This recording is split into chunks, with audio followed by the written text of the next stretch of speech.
Center. We are so glad to have you join us together for a powerful evening focused on community, unity, and civic engagement. This gathering is about listening, learning, and finding ways to work together. Thank you all for being here.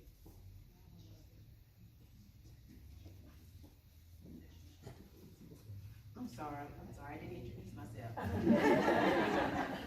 I am Erin McDonald, and I am, right now we live here in Oxford, and we do our due diligence, working in our community. I have 5 little people that are here that are helping, and they have name tags on. But I work for the NMRC, so my time is pulled in a lot of ways. But before we move forward, since this is a powerful night we're hoping for, let's take a minute to connect with someone that you don't know. Turn to a neighbor, introduce yourself.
An inclusive Unitarian blessing.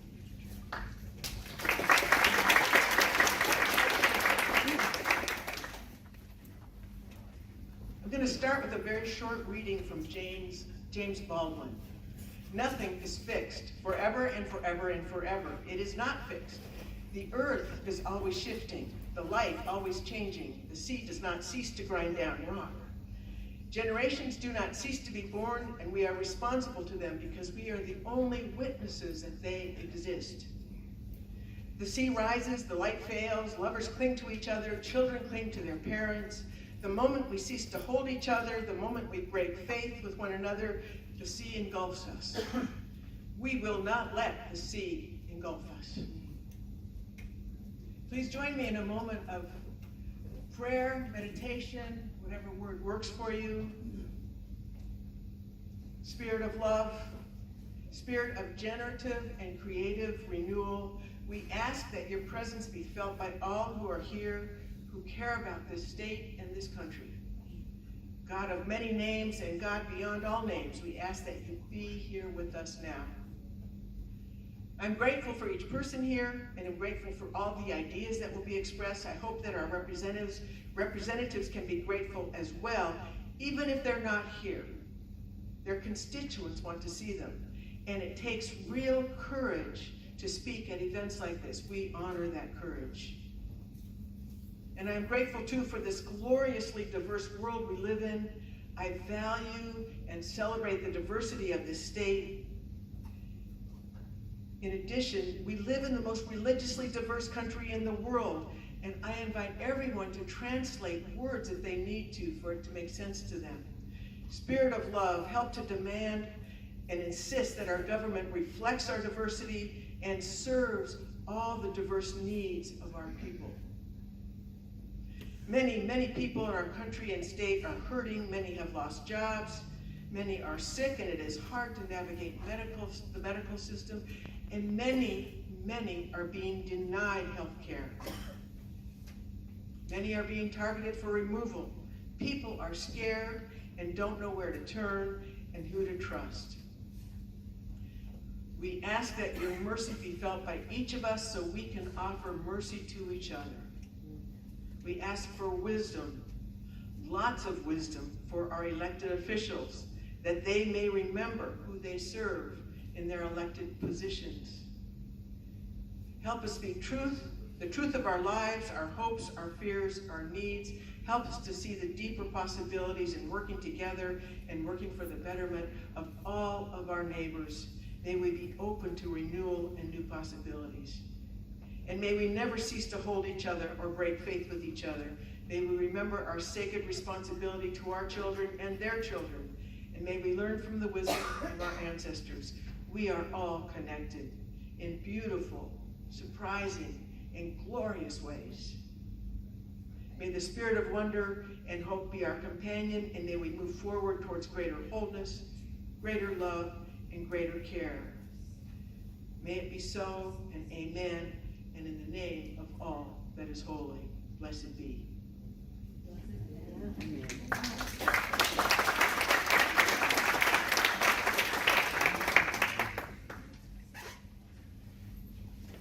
Thank you, Gail, for those meaningful words grounding us in respect and shared responsibility.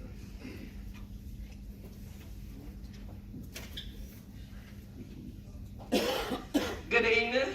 My name is Ruth Anna Ball, and I am a lifelong resident of this county. Went to school at LaFayette, graduated, went to the university, and I am just delighted to be here and see all of you all here today. First, let me say that if you did not scan this as you came in, we ask that you will scan it. There's plenty in the back. My mouth is probably big enough. There are plenty of these in the back. We ask you to please scan. All we're doing is trying to capture who is here today. Thank you for that.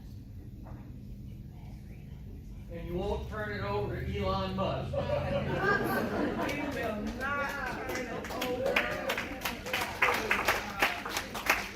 El Psycho. How about that? I'm sure he's been called by many names.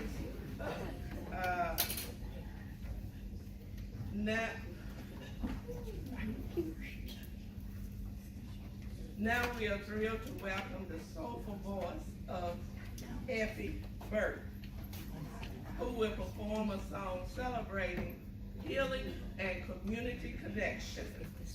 Take a moment and listen, and let the music speak to your voice.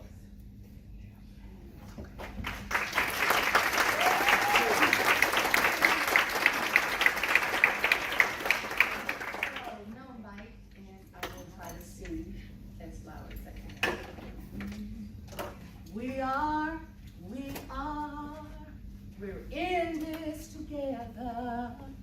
Yes, we can. I know we can make a change. We are in this together.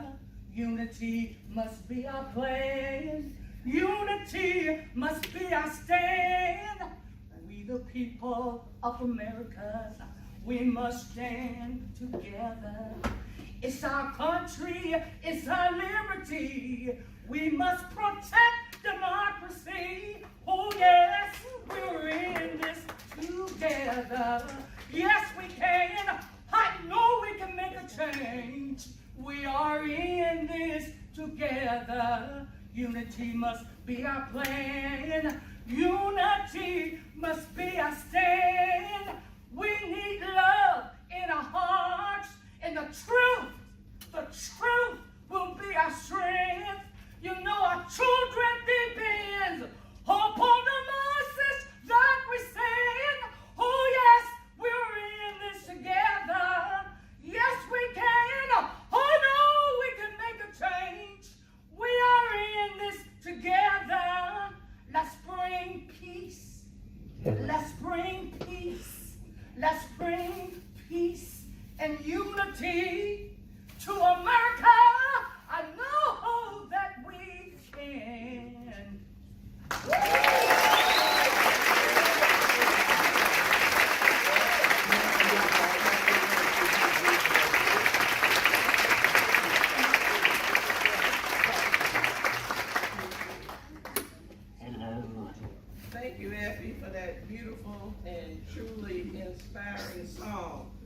Y'all, that was an original by Effie.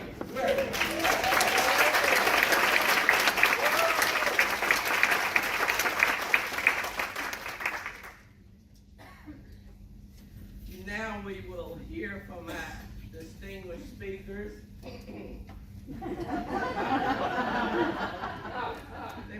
Some of them may not have too much to say to us tonight. You all, everybody were invited to be here. And as you know, in this present climate, some of our elected officials choose not to come and speak to their people.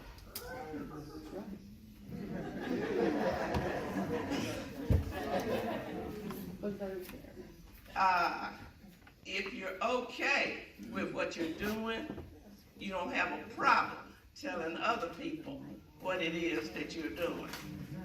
I'm just saying.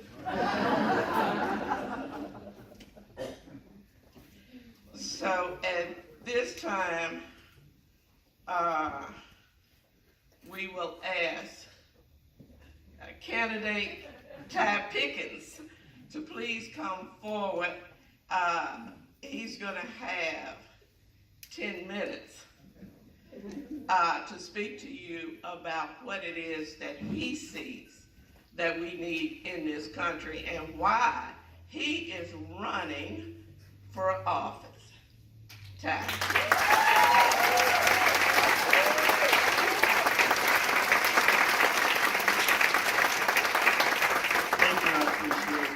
And thank y'all. And Effie, thank you for that song. Didn't she sound good? Yeah. Give her a round of applause.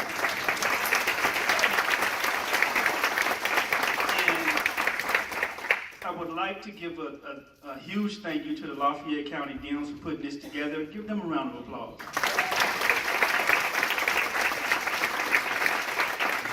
And this young lady and the other 4 or 5 that helped her put this together. Don't you we get excited when our young people start to participate in this stuff.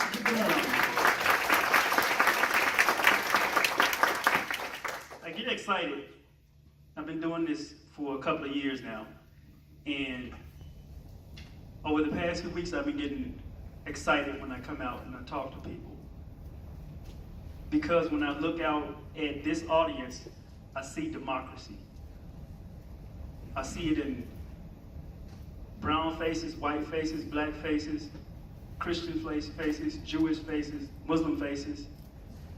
I see it in straight faces, members of the LGBTQ plus community. I see democracy all over the place. And when y'all clap and for people like Effie, I hear democracy. I hear the First Amendment. And that's what gives me hope. My name is Ty Pinkins. I am a veteran. I served 21 years on active duty, including 3 combat tours. I am a lawyer. I'm a proud son of Mississippi, and I am your candidate for United States Senate.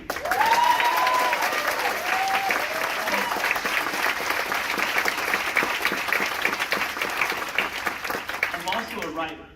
I'm an author, and I wrote something that I want y'all to hear. I'm here because I believe in an America where ordinary people do extraordinary things. And seeing you all here today is a testament to the collective power we have when we come together. And in that spirit, I'm reminded of something that took place in September of 1787. During the sweltering final days of the Constitutional Convention, a 35-year-old lawyer from New York, standing firmly despite just having one leg, he rose to speak. His name was Governor Morris. First name Governor, last name Morris. Serving on the committee tasked with drafting the final text of the Constitution, Morris took quill to paper and penned the very words that would define our national soul.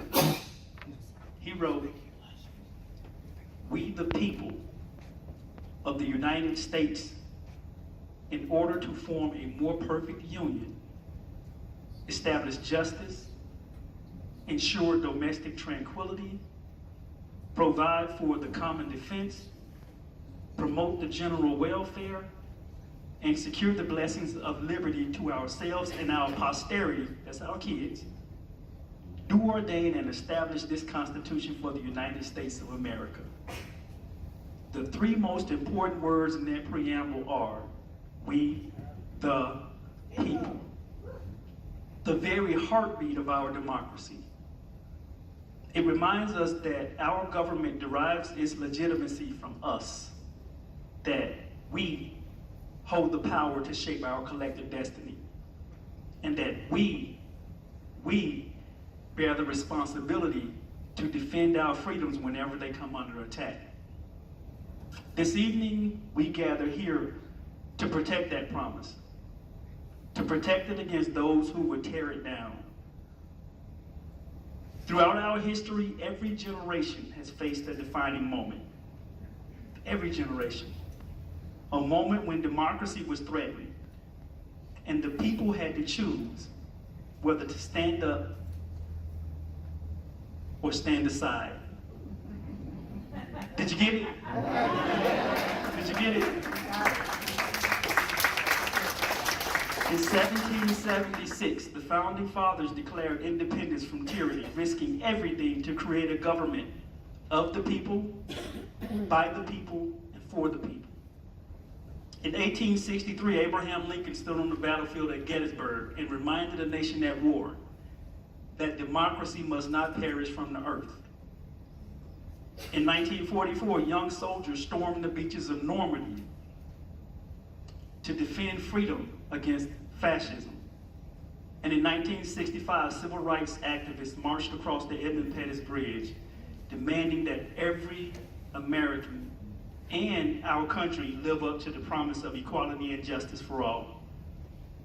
And I say all that to say, the footprints along that long, winding path of our continued journey to create a more perfect union, those footprints were left by everyday Americans who refused to bow down to government overreach, who dared to stand up to justice, and who dared to speak out.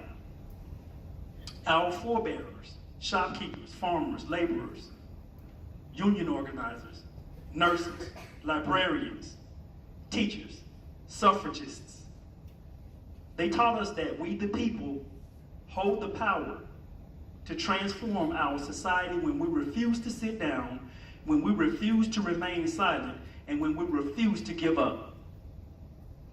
And now our generation is being called.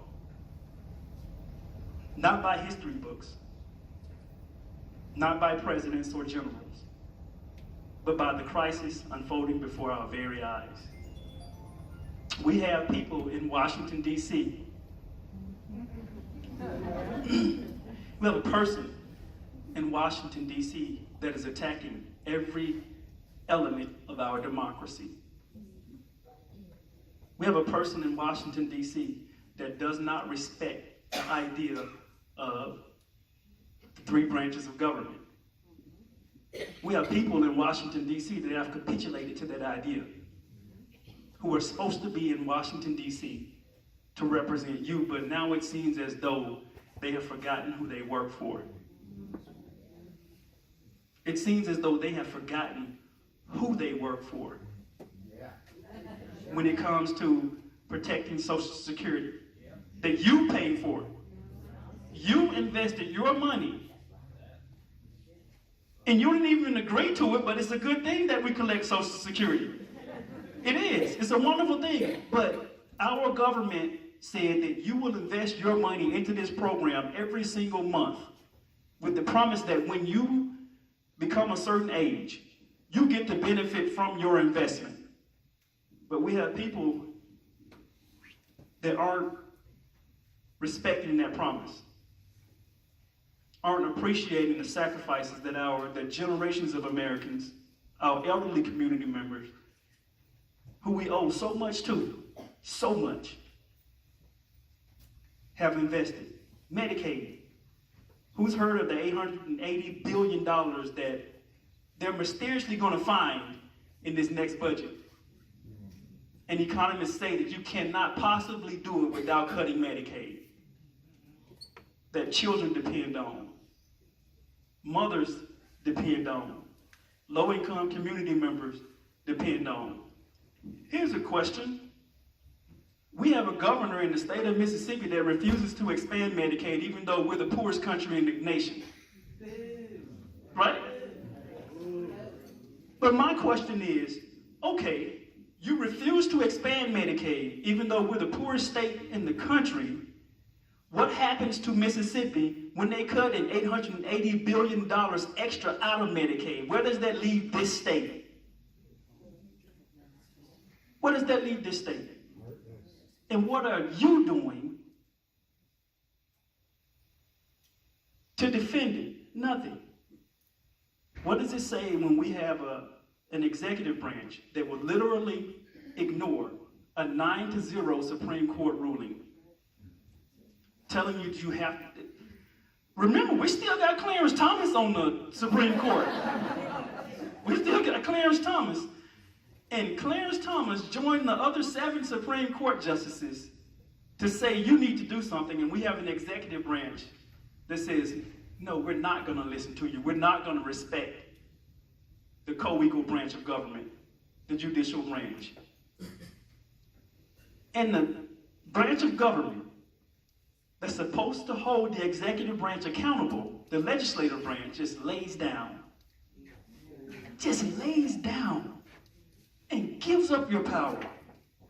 I'm not going to challenge you when you turn your back on some of our longest standing allies to walk hand in hand with some of the worst and most brutal autocrats on this planet. When you tell Canada you're no longer our friend. When you threaten to invade Greenland. When you say you're going to take over the Panama Canal. When you threaten Mexico and the entire European Union, and embrace someone like Vladimir Putin or Viktor Orban, or this clown from South America that's got these people in prison. And we got an entire Congress, people that work for us, Roger Wicker and Cindy Hyde-Smith, sitting there silent. Silent. What does that say? Yes, absolutely. That's why I am here. Because somebody has to stand up and somebody has to say something. Somebody has to make sure that our older community members understand that someone is fighting for your Social Security. That'd be me. I'm fighting for it.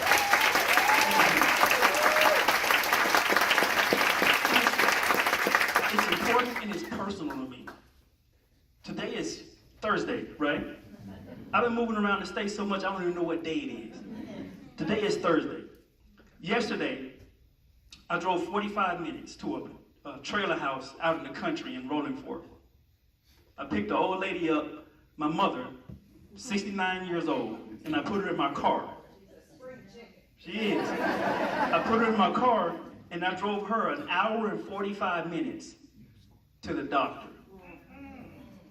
I drove her an hour and 45 minutes to the doctor so that she can take a test to check if her breathing was strong enough. And then I drove her an hour and 45 minutes back home. That's 3 hours. That's 3 hours and 15 minutes round trip just to get a basic healthcare service. Just to get a basic healthcare service. And she spoke one time when we were in the car. My mom doesn't talk a lot. And the only question that my mother asked me was, what about my Social Security? Because that's all she has. That is all she has. No, 70 million people in this country depend on Social Security. 1 in 4 elderly community members who depend on Social Security would drop into poverty without it. 80 million people depend on Medicaid. 80 million. And they're talking about cutting $80 billion out of it. For me, that makes no sense. How many people in here? What is it? Almost 6 o'clock. Everybody in here could be at home right now, making dinner, relaxing and getting ready for tomorrow, but you chose to be here. And we have elected leaders who are getting paid by you, and they refuse to show up to listen to you, to answer your questions. Well, I'm here, and I'm not going to talk a lot. I would love to answer your questions to the best of my ability. Do I have all of them? No. But I can tell you what it is that I would like to do as your next United States Senator. Thank y'all so much.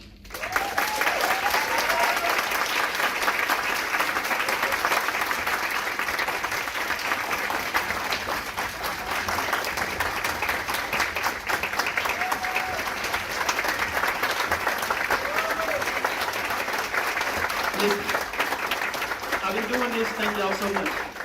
I've been running to represent you all for a couple of years now. I ran against that one last year. Didn't work out the way that we wanted to work out. Now I'm running against the one in the middle. Thank you for that. And people ask me, well, Ty, one, where do you get the energy? And two, why are you, this is Mississippi. And that offends me. When people say, what do you mean this is Mississippi? This is my state. I love my state. I love it a lot. And I don't know if it was something that my dad did or something that my mom did or my cousins beat me up too much, but I've never been the type of person to give up. And I think that says something. I've never been the type of person that you get knocked down because you didn't win a race, you just stop and give up on people. Do you know how many single mothers are in this state? You know how many people in this state that are working 2 and 3 jobs that don't have the time to say, I want to run to change something? You know how many teachers that are struggling to pay to educate our children with their own money in our public schools that don't have the time to say, I want to help somebody, an additional person out in addition to your child. I got a 16-year-old at home. I know they're alive. That's why I run. Because I do have the time. And I do have the energy. And I believe in this country. I believe in this democracy. Over my 21-year military career, I raised my hand at least 10 times to swear an oath to serve and defend the Constitution of the United States against all enemies, foreign and domestic. And I said this last week and somebody said that's too harsh. But I'm gonna say it again. The domestic one is in the White House right now. And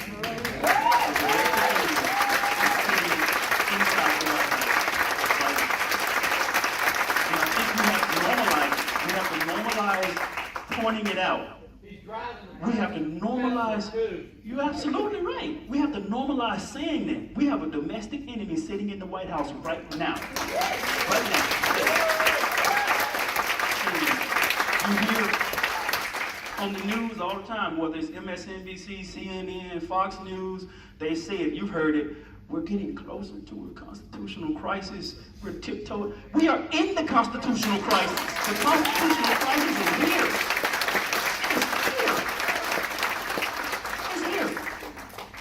When you have someone that thinks that it's okay to snatch people off the street in Massachusetts, fly them in the dead of night to Louisiana, and then send them to South America to a prison, we are in a constitutional crisis right now. That's called due process, Fifth Amendment. That's kidnapping. If Dr. King once said, injustice anywhere is a threat to justice everywhere. Injustice anywhere is a threat to justice everywhere. We all have a Fifth Amendment right to due process, meaning that if someone accuses you of something, you get your day in court. You get your day in court before your liberty, before your property gets taken away. They're showing us right in our face, and y'all know what Donald Trump is doing. He's testing. he'll find a group of people, and he does it over and over and over again. Since we met this dude in 2015 or 2016, he does the same thing. He'll find a group of vulnerable people, whether that be brown people, whether that be the LGBTQ plus community, and his favorite target, women, his favorite target. He'll find a group of vulnerable people and say, you know what, I'm gonna do this. I'm gonna do this to this group of people and see if the American people and the people who are supposed to hold them accountable, see if they'll let it go. What do you think is next? If they'll take away someone else's Fifth Amendment right, they'll take away yours also. If they'll take away your First Amendment right to freedom of speech, they'll take yours also. All of it. Who's heard to say that? To say that, where they're saying that they want to make it so that in order for you to register to vote or re-register, they want you to show an original birth certificate, and a passport, and or a passport. First of all, I don't even have my own original birth certificate. And over 20 million people don't have those resources available. But how many women got married and changed their names? That's basically taking a sledgehammer to the 19th Amendment that was signed on August 18, 1920, making sure that women had the right to vote. The 1965 Civil Voting Rights Act, same thing. The 15th Amendment. Here's what I'm here to tell you all. I will run until my shoes fall off my feet. I will run until I can't move a muscle, because I love this democracy. I fought for this democracy. I love this country, and right now we are in a battle. Just your body being in this room is a reflection that you are in this battle also. Keep fighting. Don't give up. My election is in 2026. The primary is in June. It's an off-year election, June of 2026. Yep, June. On year elections, they're in March, but off years, they're June, and the general is in November. We need to send this young lady back home. We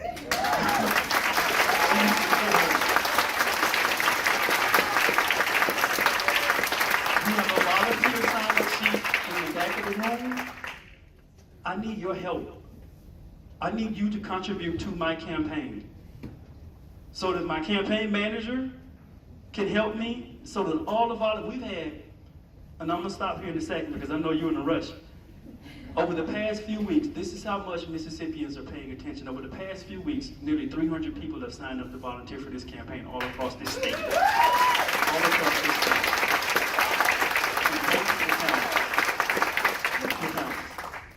What I need you to do is be my voice. When you go to school, whether that's Ole Miss here, or even if the other school that we don't mention in Oxford. When you go to church, when you go to your job, tell people you met this funny looking dude that's running for Senate, but he seems like he's okay. Tell him to vote for Ty Pinkins. Be my voice. Be my voice in your communities. We got 18 months to do this. We got 18 months to take back the House of Representatives and take back the United States Senate so we could stop this maniac that's sitting in the White House. Thank y'all so much.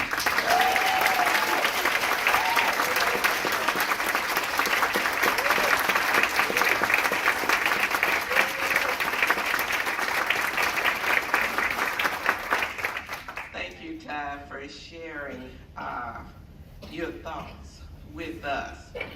Let me go back and say that Roger did respond to our request to show up. He said he couldn't make it. He had a scheduling issue, conflict, da-da-da-da, yah. But however, Cynthia Hyde-Smith and Trent Kelly never responded. Just thought I'd throw that bit of information out to you.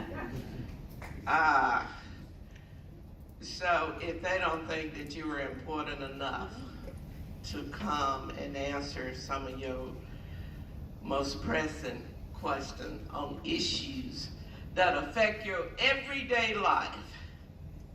You see, when he was talking about people that will not be allowed to vote, guess what? My last name on my birth certificate is not Ball. It is Adams. But I won't be able to vote because my birth certificate has Ruth Adams. But all my information for the last 48 years has had Ruth Ball. So just think about that. What about passports? Passports Many are people on don't those even things. have a passport. I don't have a passport. I can tell you that. Why? Because I'm not going out of the country. Question and answer. We will now move into our question and answer session. Y'all, I'm not being mean or anything, but we have to be out of here by 7 o'clock when the library closes. So next Aaron will come back and do our question and answer session. But Ty wants to reply to your question on the passport. Absolutely. The passport question, that's a part of the SAVE Act, where they're saying that either you have to show a birth certificate or a passport. 20 million people in this country today don't have those documents readily available. But it's more sinister than that. How many people in this state alone live in a rural community that's 50 miles from a major city, 100 miles from a major city? So when you add these low-income community members, many of them women, many of them people of color, you're telling them, first I want you to go and pay, find your post office and pay to get a passport, or figure out how to order a birth certificate, then travel 50 to 100 miles in order to register to vote somewhere. For me, all of that sounds like another poll tax on people that goes against the 1965 Voting Rights Act, and I mentioned it earlier because I love the date, August 19, 1920, when women got the right to vote, the 19th Amendment. All of it. They're attacking our right to vote with these bills. And that's something, the SAVE Act, that's something I would absolutely vote against as your next United States Senator.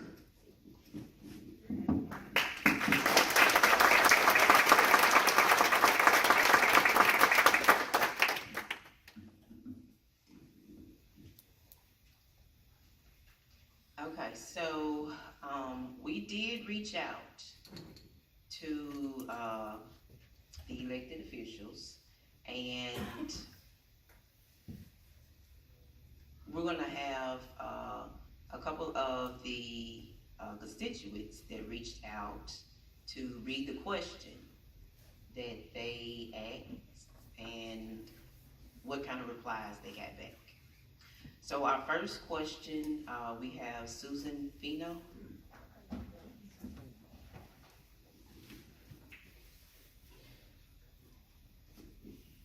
I called Roger Wicker, Cindy Hyde-Smith, and Trent Kelly and asked them this question.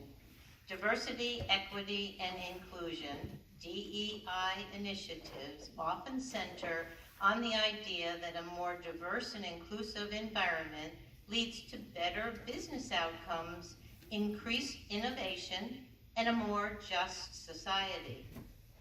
If the senator or representative agrees that DEI has been and continues to be essential for creating an equitable society, what have you done to advocate for reinstating DEI in all corners of our community? I asked this on Monday and asked each of the senators or the representative to please get back to me by Wednesday afternoon. Senator Wicker left no response. Senator Cindy Hyde Smith, I left a voicemail message, but I received no response. And Representative Kelly, I also left a voicemail message and no response there. So I got nothing on DEI.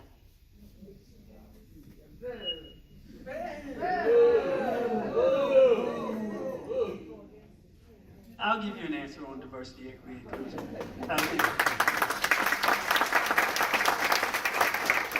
Diversity, equity, and inclusion are fundamental American values rooted in our Constitution.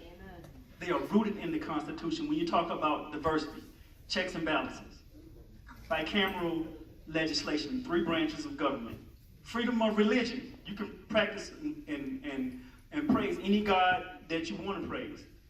Those things are designed to make sure that no one group dominates in our society. That's diversity. Equity.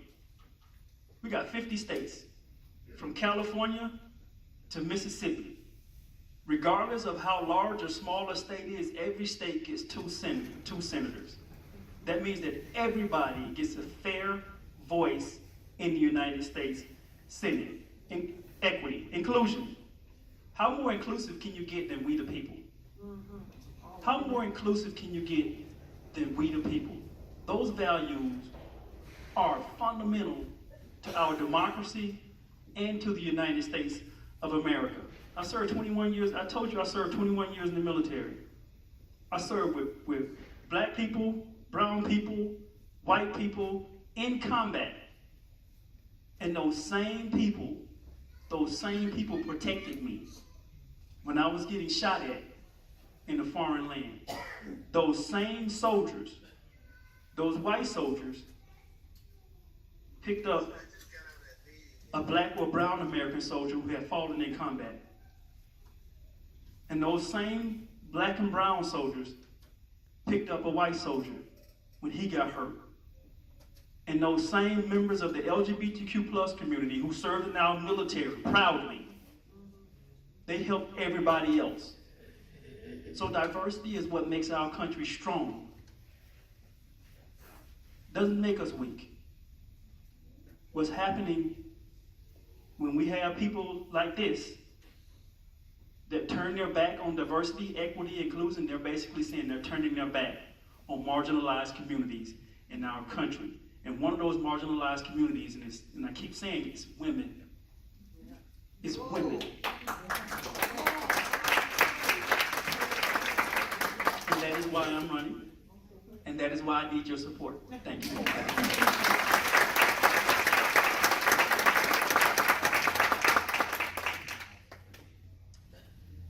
Okay, our next question, we have a Janice Carr.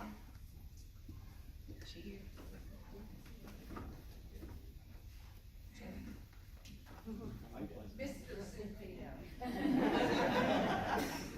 I'm not Janice Carr. Janice is working, but she provided me with the information that she gathered. And the question that she asked each of these members of Congress was, does the senator or representative support a full investigation of how Elon Musk and Doge has taken an axe to the federal government? And if the senator does not agree with such actions, what has he done to protest this with the administration?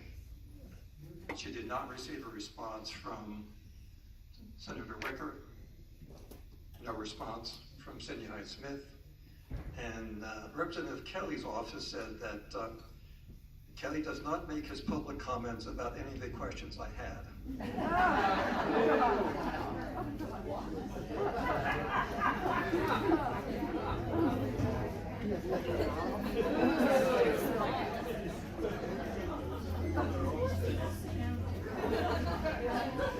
Elon Musk bought the President of the United States for $250 million.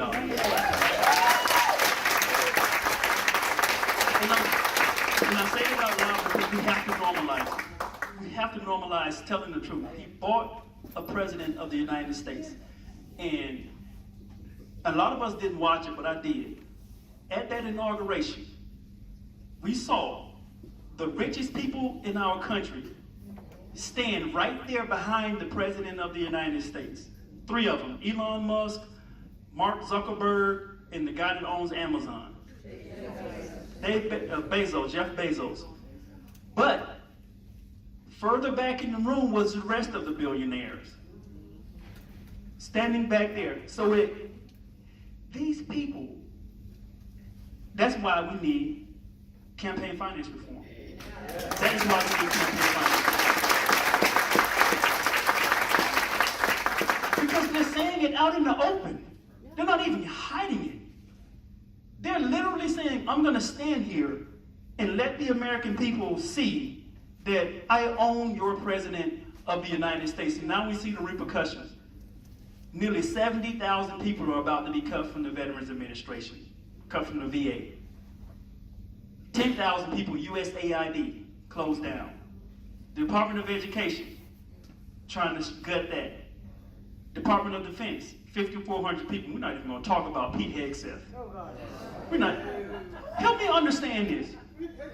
Help me understand this. And we got some veterans in the room. Thank you for your service. Do you know how many generals we have on active duty in the military today? I'm talking about people that have served 25, 30, 40 years, and their only job is to learn how to run our military, protect our soldiers, to lead our military. Generals. But then add that to the number of generals that have retired from the military. So we got this whole pool of people who you paid to train, like you paid me to get trained, to lead. They have been trained specifically to lead our soldiers, to lead your sons and daughters in combat. We got hundreds of them around the country. And the best that they could do, the absolute best they could do was Pete Hegseth at the Department of Defense. Come on. Come on. How many people in this room? Because some of y'all got family members and children that are serving. You got children that are probably gonna serve one day. My son is 18 and he's signing up to serve, to follow in my footsteps on active duty. But when I'm so proud of him. I'm so proud of him, but I'm terrified. How many people in this room would trust Pete Hegseth to lead their children in combat? No. And these people, because it's not just up to Donald Trump. He should fire Pete Hegseth, but they have power too. Because people like the Secretary of Defense can get impeached as well. But they won't do it. Elon Musk needs to be investigated. He needs to be investigated. Who here is comfortable? Who here thinks that their Social Security is secure right now, their Social Security number? Nobody. No. Yeah, absolutely. So he does need to be investigated. But that's why this is so important. That's why this is so important. That's why we have to do multiple things at once. We have to multitask right now. Don't let people tell you that you can't focus on 2026. We can hold him accountable right now by exercising your First Amendment rights to gather here and express your opinions and protest like people have been doing all across our state every week. Yes.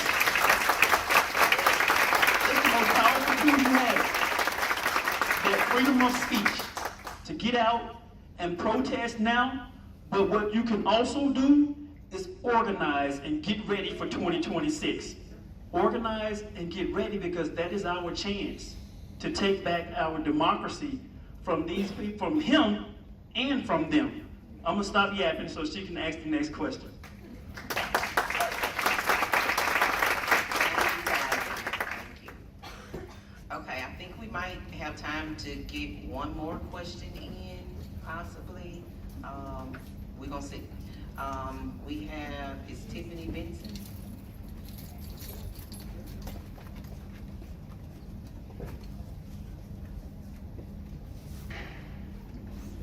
Hi, I contacted Senator Wicker's office. I contacted Senator Cindy Hyde-Smith. I contacted Representative Kelly. And my question was, I would like to know their position on cutting Social Security benefits. And would they protect Social Security from cuts? And they didn't I asked them to get back to me by Wednesday, and they didn't. I didn't hear back from any of them. So I know it's hard. I was really disappointed, but no, they didn't get back to me. All of that makes a big difference. All of that makes a big difference. I've hammered Social Security over again, but I think it's worth saying we have to protect our seniors. We have to.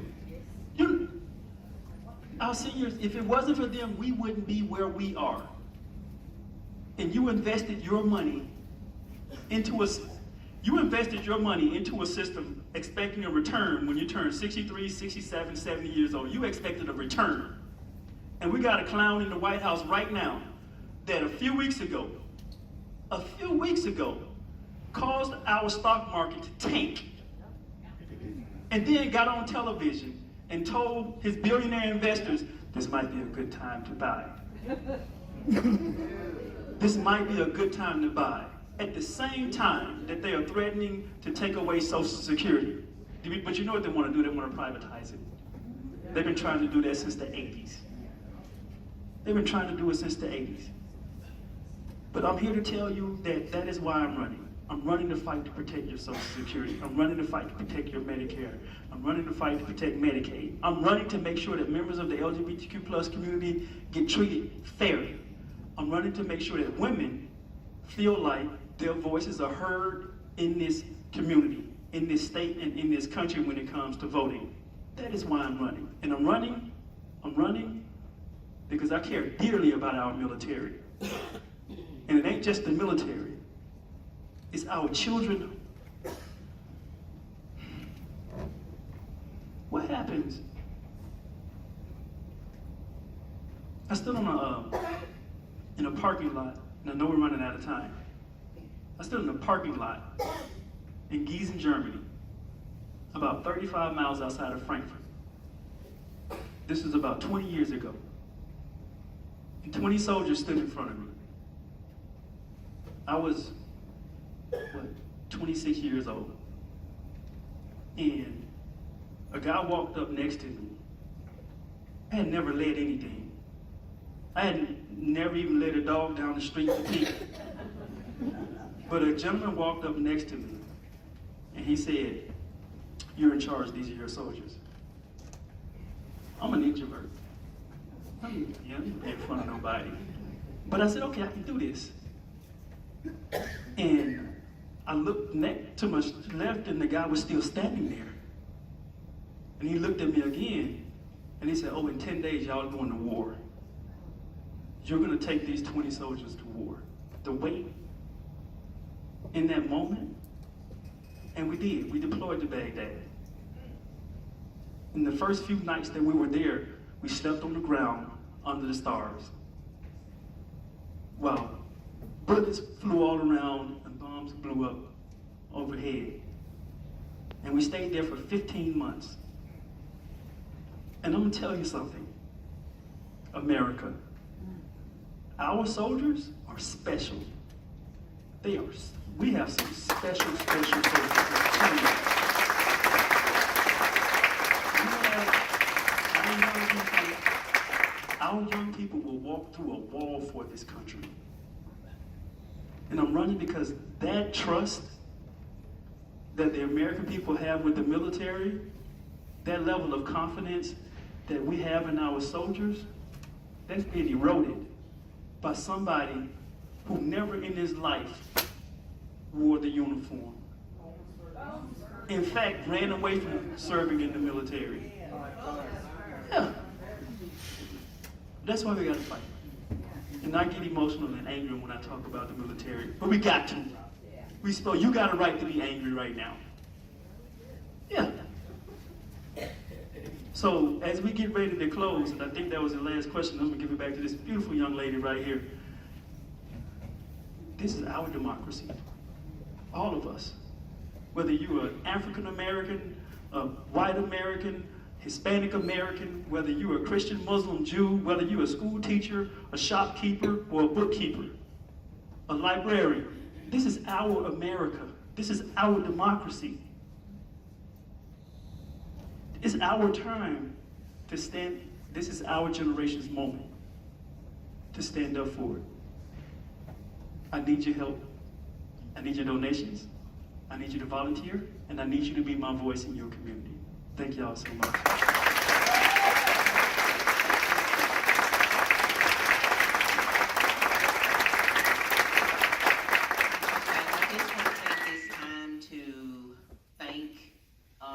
Speakers.